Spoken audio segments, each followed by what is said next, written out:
will run favourite. The red light is on. The cup field is set. The 2022 edition.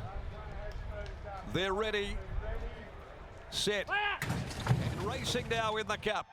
And the first away, Truly Reliable, jumping quickly though is Black Shadow. Bella's Idol stepped out of the gates well, wide out. Maraschino goes forward. Stafford's Lad also just behind them, getting one off the fence in the early stages, and Trap for Fools is going forward. In behind them, Bad Wolf as they come to the judge the first round. Cockney Crew crosses now, leads Bella's Idol. Maraschino fourth, Trap for Fools tucking in. Right behind it, Stafford's Lad just fighting for a bit of rain. On the inside, Bad Wolf, Midnight Blue outside of Stafford's Lad. It's got really congested going onto the first turn. Truly Reliable, 4 deep. Back on the inside, Come Right Back at Beckett's Gate, being followed then between horses. Nerf Boss, Tell 'em We're Coming, covering ground.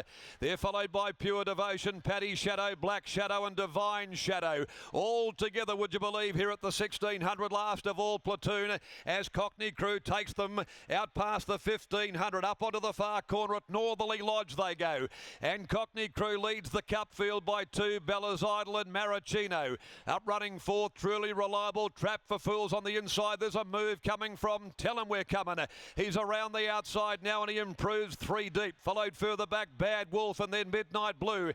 Stafford's Lad got back midfield. A length away, the mare Pure Devotion. Come Right Back on the inside of the reigning winner, Nerf Bosk. A length and a half to Black Shadow, Paddy Shadow, Platoon, and Divine Shadow has been relegated to last. About 12 lengths covered the field as Cockney Crew took them down the side. They're 900 metres from home. It's Cockney Crew, the Machino gelding, leading the way a length and a half. Truly Reliable, the 100-to-1 pop second. Maraschino goes up third inside. Tell 'em We're Coming from Bella's Idol. Then came Trap for Fools. Come Right Back, squeezing up near the rail.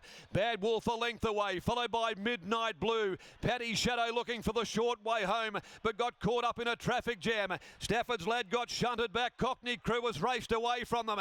He'll lead by 3 at the top of the straight. Cockney Crew, he went for home now. He's clear of Maraschino. Trap for Fools into the clear. Here's the favourite, Midnight Blue, to the outside though.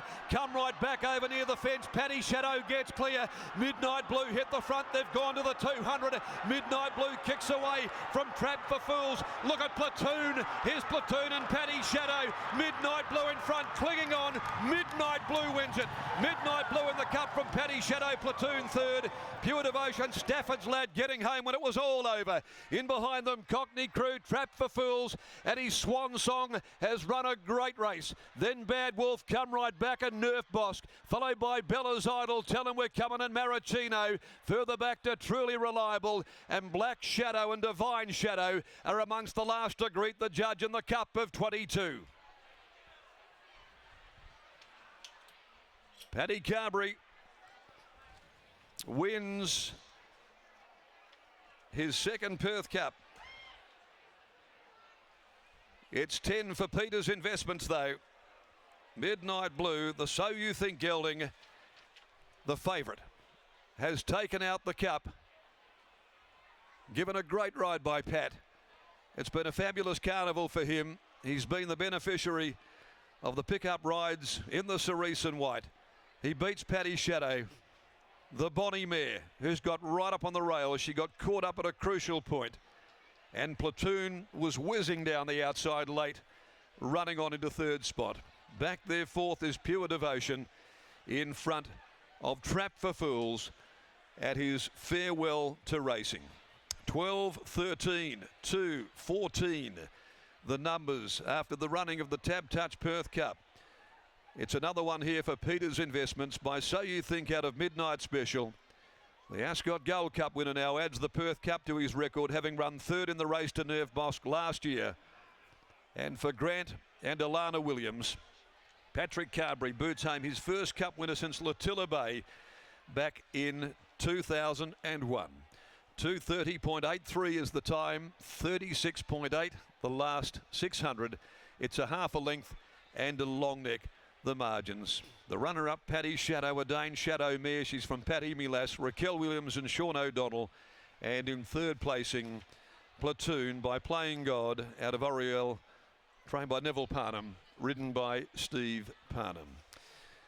Well, it was Cockney Crew that made all the running. He'd kicked away, but then Midnight Blue pounced after that very good run last start in the ATA Stakes. Paddy Shadow fleetingly held up. She got the run through. She was coming quickly on one rein as they went to the line. Platoon, Pure Devotion, Trap for Fools behind those.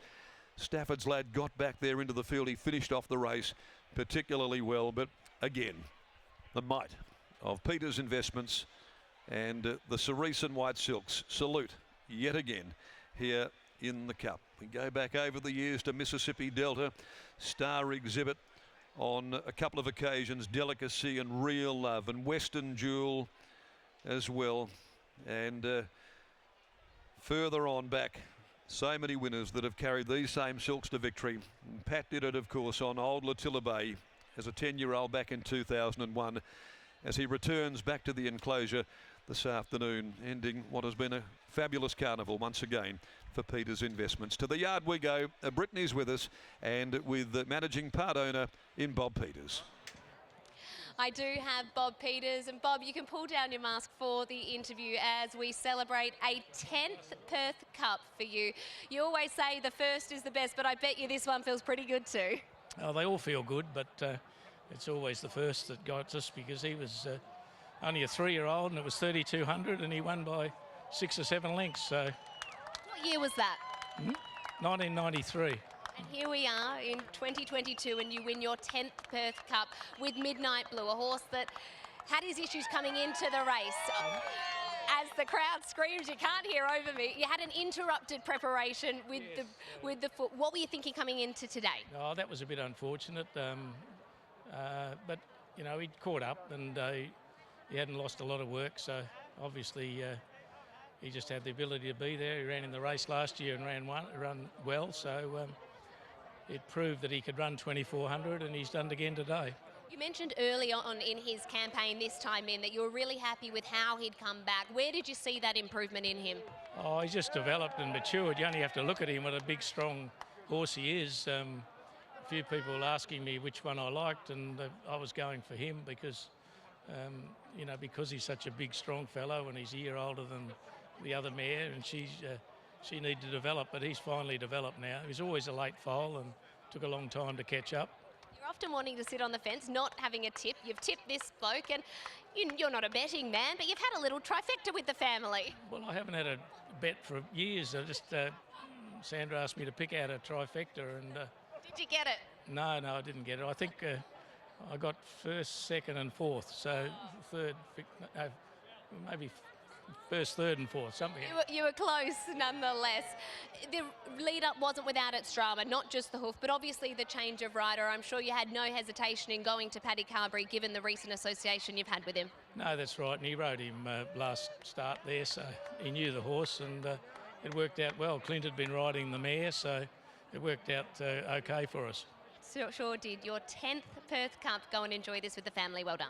Thank you. There is Bob Peters after Midnight Blue's victory, and Paddy Carberry, he let out a big woohoo as he brought the horse into scale, and he's with Scott. He is. He's very, very happy too, Paddy. You rode this horse last year, ran third behind Nerf Boskin, Truly Great, and I'm sure that day you thought, gee, in 12 months I'll be hard to beat, and today here you are, a Perth Cup winner. Yeah, last year when I rode him, he ran a good third behind some quite smart horses. He was still very immature back then, and he's matured a lot, but I still think he's got a bit of maturing to go. I know it sounds funny that he's 5 and whatever, but he's still going to mature a bit more. Yeah, it's just great to get him over the line. It was always going to be a tactical affair. How did it pan out for Paddy Carberry and Midnight Blue? For a race where all the talk was there was going to be a lot of speed, there was little to none. I was 3 wide with cover, but I had Chris Parnham right where I wanted, and he wasn't being able to get moving, so I was able to go when I needed to go, which suited my horse, and he settled really well, and which I knew was always going to be the case if they did go slow. But he's just a real genuine stayer. He loafed a bit when he got to the front, and I pulled it through the left just to sort of keep him honest, but yeah, it was a really good win. Did you always think that after that setback he could still pick himself up and win a Perth Cup? And there was a lot of talk again about him missing that run and then the bar going on, the bar coming off. Did you always have confidence? Well, for starters, I obviously wasn't riding the horse, and I do feel for Willie. I mean, obviously it's his decision to to not be riding, and I get on great with Willie, and although on the track we're all very competitive, he's a great guy, and hopefully one day things will change, and although it'd be hard when he beats me if he gets back out here, but if he does, he's great for the game, and he's got a lot of followers, and love to see him out here again. We've all got a good rivalry with him, and he's a great guy. But as to your question, I got a bit off the beaten track. I don't even know what the question was now, sorry. You can forget about it. What about Latilla Bay? Can you believe it's been 2 decades? No, it's not that long, is it? I had a lot more hair, and it was a lot different colour too. But he was one of my favourite horses, and obviously he was the iconic 3200. But yeah, just can't beat winning the Perth Cup. I mean, it's a Group 2 and all that, but it's just something that you want to win. Once you win one, you want to win another one. I've ran a lot of placings since then, a couple of close ones, but nothing beats winning. Boonamoo too soon? Nah, it doesn't matter, mate. We had a great go with him. He was unlucky, but it's all in the past. You've got to look to the future. Congratulations, Paddy. Well done. Good, mate, thanks. There is Paddy Carberry, wins the 2022 Tab Touch Perth Cup with Midnight Blue, combining with Grant and Alana Williams, and of course the might of Bob and Sandra Peters, who win their 10th Perth Cup. One more to come here from Ascot. Manifest destiny. Back in the days we wanted everything, Mama said, burn your biographies, rewrite your history, light up your wildest dreams, museum victories. Every day we wanted everything, Mama said, don't give up, it's a